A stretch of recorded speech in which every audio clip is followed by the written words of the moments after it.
starý dom smutku, tam je voda, kanál, tam sú ďalšie veci a tak ďalej. Čiže nič sa nestratilo. Ten majetok je tu. Len treba v rámci tak inventarizácie dostať na bielu dobu, tak ako dostaneme pozemky v rámci ako projektových pozemkových úprav, ktoré končia v tohto roku. Nič sa nestratilo. Ten majetok je tu. Len ho treba dať na príslušný správny účet obce, obecného úradu. Nič sa nestratilo. Takže to značne nič sa nestratilo. Ja ešte v tej metodike by som poslednú vetu povedala, rok 13 pozerala záverečnú účet. Viete, tu má kontrolovali, všetci majú vodné názory.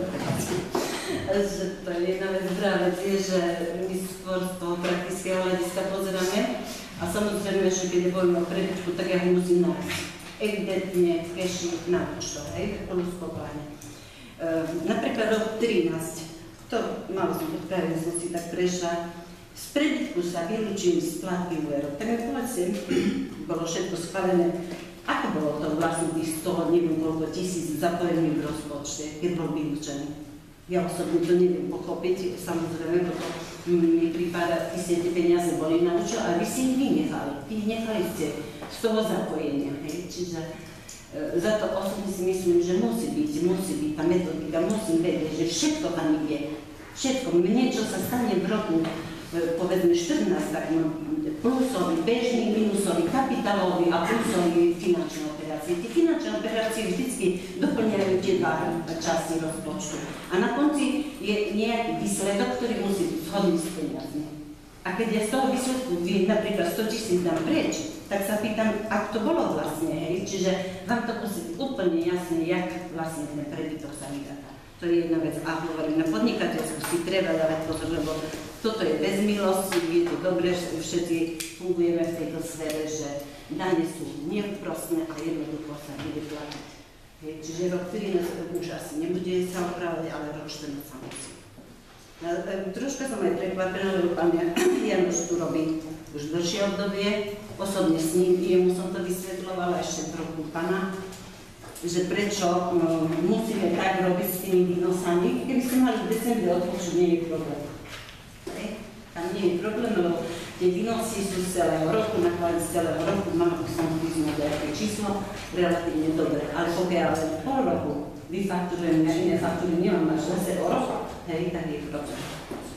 Čiže tá metodika musí tu byť, lebo ináč hovorím, sa dostaneme do rozporu s tou druhou činnosťou, s tou 583, ktorá hovorí, že vy už nemôžete predsa tieto straty dotovať slabé činnosti. Tak záverok, tak aby tu máme tak, že nám treba predstaviť tak metodiku ako vypočty týchto vecí a pokladne smernicu, pokladne a tak ďalej, čiže toto všetko je výstupom ako záverok auditu a doporučenie. Takže sú ešte nejaké otázky? Je to teda, pokiaľ nie takých, môžem tak uvoľniť, ďakujem pekne.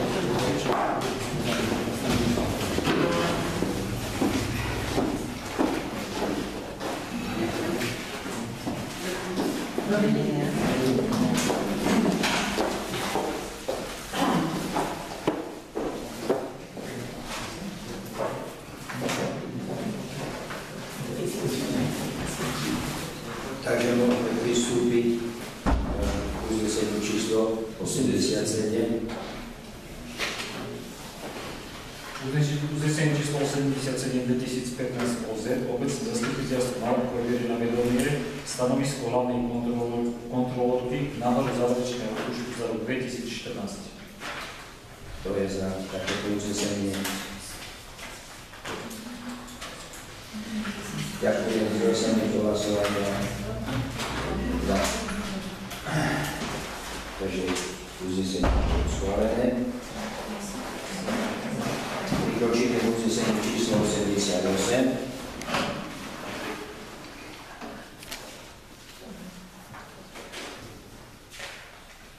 Uznesenie číslo 88 2015 OZ, obecné zastupiteľstvo Marko berie na vedomie nezávislého auditora. To je za takéto uznesenie 1, 2, 3, 4, 5, 6, 7. Jeden sa zdržal. Jeden sa zdržal.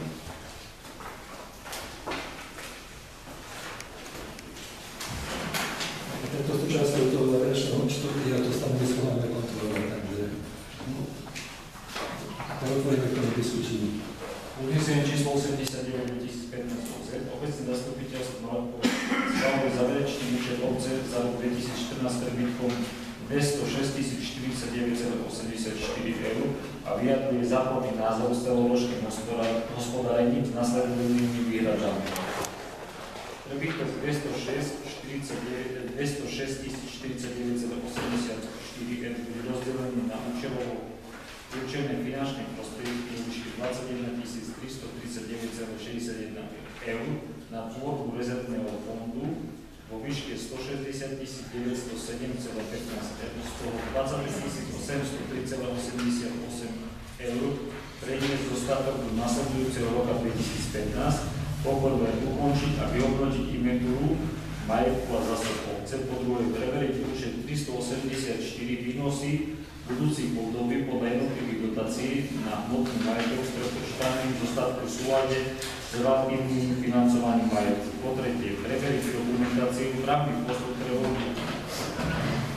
domova novocov nálepkové na novú neziskovú organizáciu a v tejto súvislosti aj výšku dotácií na rekonštrukciu tejto budovy, ktorá bola poskytnutá obci a dodržiavané zmluvných podmienok. Po štvrté, predložiť doklady na čerpanie dotácie TE cirkev a príspevok na Centrum voľného času a rozhodne vo výške 7460 eur. Po piaté, preúčtovať celé účtovníctvo podnikateľskej činnosti za rok 2014 rozdielu zdôvodniť úpravy saldu konta, prepočítať daňové povinnosti, vysporiadať neodpísané zásoby a tovary v roku 2014, stanoviť metodiku účtovania pre jednotlivé podnikateľské činnosti. To je celý návrh ako znenia tohoto, čo bol auditu, prakticky, to 160 000, ktoré to pôjde na fondu a to všetko také akcie, výstavy, ktoré budú predmetom rozpočtu sektora. Takže dávame hlasovať za uznesenie 89. Kto je za? Kto je proti? Kto sa zdržal hlasovania? 7 za, 1 sa zdržal hlasovania. Prikročíme k bodu číslo 5. Zároveň Komisie pre ochranu verejného záujmu v obecnom zastupiteľstve s ohľadom na funkcií zamestnaní činnosti a majetkových pomerov starostu obce za rok 2014. Otvárame k tomuto bodu diskuziu. Pokiaľ nikto nič, pristúpime k uznesenie číslo 90 2015 OZ. Obecné zastupiteľstvo Maľkové berie na vedomie závery Komisie pre ochranu verejného záujmu z oznámenia funkcií zamestnania majetkových pomerov starostu obce inžiniera Dušana Daniela za rok 2014. To je to za takéto uznesenie. Ďakujem, všetci poslanci. Prikročíme k bodu 6. Vyhodnotenie záverov uskutočnených plánovaných kontrol, vládnych kontrolov obce za roky 2012, 13 a 14. Otváram diskuziu. Takže pokiaľ mám niekto než tak, ja len chcem dodať, že to, čo som povedal už v diskusii, že sám som sa chcel presvedčiť o kontrolách, o pláne kontrol, na pôvodky a tak ďalej, o záveroch, o prejednávaní, pretože napríklad 3. čtvrtok 2013 bola kontrola v škole a dodnes sú závery. Tak nám to stačilo. 3. čtvrtok 2013 a pani riaditeľka končí 36. A nebol som prejednaný záver kontroly. Na to chcem tu zaniesť takýto systém, že takto poslanci máte nárok na požiadanie ako kontrolovať, že by vám dal v dispozícii kontrolu závery. To isté aj starosta, ja to budem takto vyžadovať neustále. Takto po každej kontrole to budem vyžadovať. Lebo dovtedy, tak pokiaľ sa to prejedná v zastupiteľstve, tak sa už môžu následky ako výstupu tak realizovať v praxi. Nie sme bezchybní, ani vy, ani starosta, že sú bežné chyby. Ale tak keď si doberiem 4 alebo 5 kontroly boli používanie, tak potom do starostov. Tak je to nonsens, že by nemal starosta dôveru v používanie vozidla. A tie kontroly tu boli potom, ako za zastupiteľstvo boli BŠ a tak ďalej. Tak by mohol, ako plánovanie kontrol. Že máte to tam, ako popísal, že na to som to tak spísal, že zábere a tak ďalej, mám prečítané, takže za to som z toho čerpal a v ďalšom bode potom mám návrh na ako činnosť kontroly potom ako v tomto druhom pohľadu, ako z môjho pohľadu, to môžete doplniť, môžete to namietnúť, lebo vy, ako vy ste poslanci kontroly, alebo môžete dávať návrh, že chcete tam kontrolovať, tak nedávali, tak jednoznačne na tomto takto komentujem, lebo tak ako povedal to pán poslanec Klejmer, ja tiež nie som spokojný spracovať na kontrolu. Čiže máte tu také napísané, že napríklad, že pán Kerov dal výpoveď, tak 8 mesiacov pred uplynutím doby je už ročný. On išiel preč, bola to otvorka 3 mesiace. Prišla nová kontrolka, začala tá znovu činnosť a jednoznačne, ale od roku 1992 tu, tak boli kontrolovali na plný tak úväzok až do roku 2006, tak to vás sa myslí, tak to mám to naštudované. Potom po Jabrošovej v roku 1996 prišiel Peru, potom ste zmenili tak 0,5 úväzku na 0,25, potom ste mu dávali tu zastupiteľstvo Dašovovi, ktorý povedal, že nesiela, tak sa vyhlo na 0,5 úväzku. Ale také veľké obci, kde sa otačajú také veľké peniaze, tu musí byť vami kontrolou dennodenne. Aj vám k dispozícii, aj starostovi, a tu bude po kancelária a po prevádzkach obce, lebo niečo. A predtým kontrolovali, spolupracovali aj na majetku obce, na všetko. Takto spolupracovali, aj nie. Takto teraz kontrolovia príde, na referát a písomne, tak dávajte prichádza. Na to som nebol naučený nikdy, ako starosta pre 20 rokov. Jednoducho, krátkou cestou schválite tú kontrolu, tak je kontrolovať niekde tak na referát, ako je, tak na to chcem toto, a potom skontrolujte. Ale nie takto písomne chodiť a dávať tak referentovi, že toto, chcem vám požiadať toto. Tak jednoducho, za to máme nejakú tak robiť tak riadenia a to sa nemôže takto robiť. Čiže jednoznačne takto sa tu schváli kontrola, tak je kontrola do kancelárie, prosím na tú kontrolu, tak vtedy a tak ďalej. Takže z tohto pohľadu, ja to som to tak dokumentoval, že mám aj ja prehľad, čo sa všetko robí v tej kontrolnej činnosti a jak je to ďalej. Takže to je toľko v rámci tejto rozpravy, sme sa vypovedali na záver. Takže môžeme pristúpiť k ďalšiemu uzneseniu. Číslo 91. Ja by som ešte sa vyjadril, že pán starosta hovorí, že tu boli kontrolóri na plný úväzok, áno, ale mali polovičný úväzok a polovicu robili niečo iné, pani Janošová. Polovičku robila pána kontrolórku a polovičku, neviem, na ekonomickom sektoru. Len takto mala zmluvu, len na kontrolórku. A takto to zároveň dohode robila tam všetko ostatné. A bolo to v Horskej obce. Nejako vaše názory, tak s pani Horskou, že kontrolór nespadá pod starostu. Musí spolupracovať pod starostom kontrolu. Ja ho nebudem vyjadriť, ale chcem vedieť, čo robí, kde je a kde vykonáva kontrolu. A potom musí byť aj nejaký výstup. A jednoznačne tak, že som sa dohodol s kontrolórkou, že nie je takto pondelok, útorok, tu kde kedy chce, aby sme robili to viac. A potom chce nejaký čas. Od 1. tak 8, keď sa vráti z dovolenky, bude robiť denne a každý pol deň tu v Nálepkove, tu ako v obci. A potom, keď schválite, tak od 1. tak naplní takú rezerválnu kontrolu. Lebo jednoznačne tie peniaze dajú mzdu, sa nám vrátia späť v tom, že máte vy tak informácie o starosta. O majetku, o všetko a tak ďalej. Môžeme prikročiť k uzneseniu. Uznesenie číslo 91, 15. Obecné zastupiteľstvo malo povedať na vedomie informácie a doporučenia starostu obce vo veci vyhodnotenia záverov uskutočnení plánovaných kontrol hlavnej kontrolórky obce za rok 2012, 13 a 14. Kto je za toto uznesenie? Kto sa zdržal? To znamená 7 za 1 sa zdržal.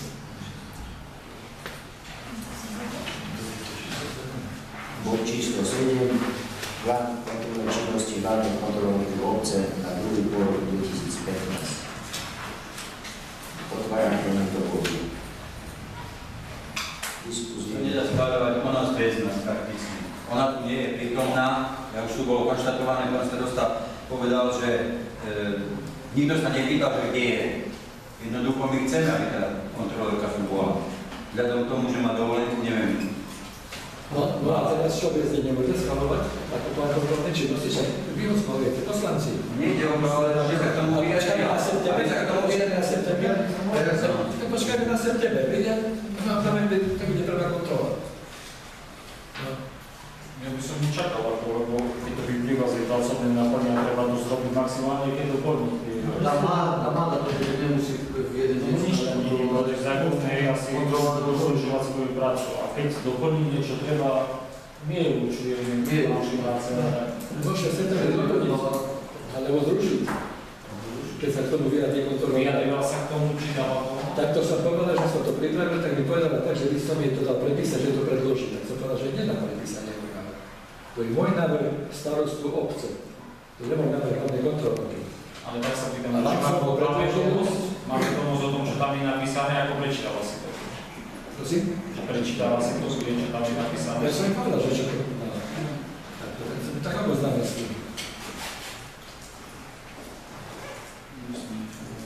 Takže môžeme pristúpiť k hlasovaniu. Kto je za? Uznesenie číslo 92/2015 Z. Obecné zastupiteľstvo Národnej schvaľuje plán kontrolnej činnosti hlavnej kontrolórky na druhý pôrok 2015. Kto je za takéto uznesenie? 2, 3, 4, 5, 2 sa zdržali, to znamená, že 6 za, 2 sa zdržali. Kto sa držal? Dáša? Nie, ukázka. Prosím, ste mu Áno. 6-2. 7 na 1. 7 na 1, nie? 7 a 1.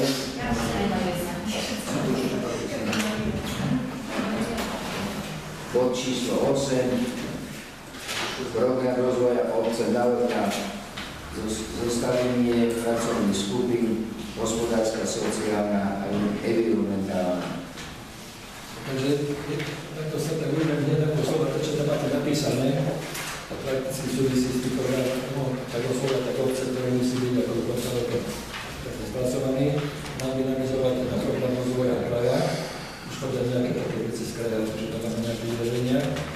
S tým, že je to môj návrh, je to mena, a poviem rovno, že všetky tie skupiny, ktoré tu sú navrhnuté, môžete potvrdiť, že znáte to odborníkov, podnikateľov a tak ďalej, a v septembri to takto všetko schválime, ale tak ako garantom tých skupín bude tu pán zástupca, pretože to navizuje na komisie ako prívoze, tak garantom týchto všetkých skupín bude ja ako sekretariat s tými devčatami, ktoré pracujú so mnou.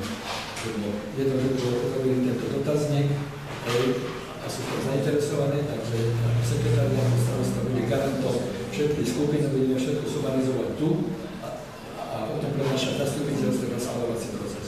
Tak aby ste to pochopili. Čiže tieto mená, takto som navrhol ja, môžete doplníkov tam ešte chcete mať. A v septembri by sme to schválili, pretože v tejto špätovku prejdeme tak, ako sme prešli dotazníkom tých 120 respondentov v rámci obce. A ten dotazník veľmi pomohol v orientácii sa. Tak prejdeme ako tretí šport do všetkých podnikateľov. Aké majú cieľe, aké majú zámery v rámci obce, že to bude všetko dosúľadiť, tak ako to mohlo ísť do toho organizácie.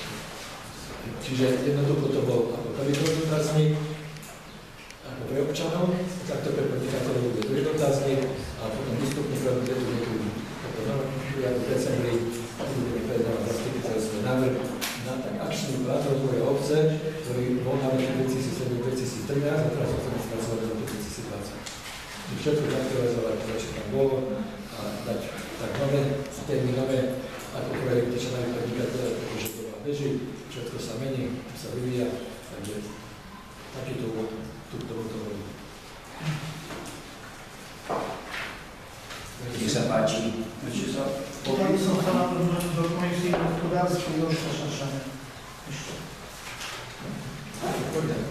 Tam je zapisnice. Ja sa ešte opýtam, všetci tí, ktorí sú tu uvedení, vedia o tom, že budú pracovať v týchto komisiách? Lebo tu napríklad navrhuje Jožka Šašáňa, neviem, či vie o tom,